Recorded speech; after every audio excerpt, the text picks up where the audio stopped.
आदाब नाजरीन, INE today news में आपका खैर मकदम करते हैं। आइए देखते हैं ये तफसीलात। अस्सलाम वालेकुम। वैसे तो इस्लाम एक मुकम्मल ज़ाब्ते हयात है।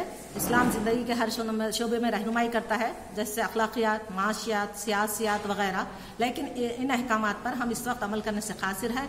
अलबत्ता जो हमारी ज़ाती ज़िंदगी का दायरा है, ख़ानदानी निज़ाम, इस पर अमल करने की हमको आज़ादी है। इसको हमारे दस्तूर ने तस्लीम किया है।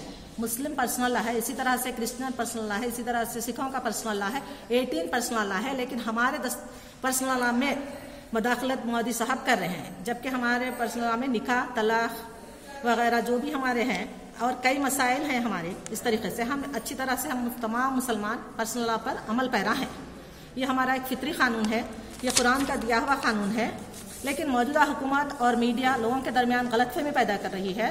यानी तलाक सलासा, 3 तलाक को लेकर मुस्लिम खवातीन का सबसे बड़ा मसला कह रही है और खवातीन मुस्लिम खवातीन के साथ नाइंसाफ़ी कर रही है।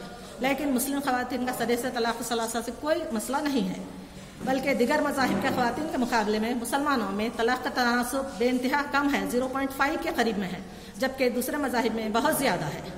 ये मसला दिगर खवातीन के लिए तो हो सकता है, लेकिन मुस्लिम खवातीन के लिए तलाक का मसला कोई मसला नहीं है। ये और मोदी साहब ये मुसलमान खवातीन के साथ जो हमदर्दी का रोना रो रहे हैं, उन्होंने पहले अपनी अहलिया के साथ इंसाफ करना चाहिए, जो खुद उनसे अलहदा रह रहे हैं और 43 साल से अलहदा हैं, जो उनकी अहलिया जो कि उनके साथ रहना चाहती हैं, लेकिन वह खुद उनसे 43 साल से अलहदा हैं। इनके साथ, उनकी अहलिया के साथ क्या इंसाफ किया जाए और मोदी साहब को क्या सज़ा दी जाए।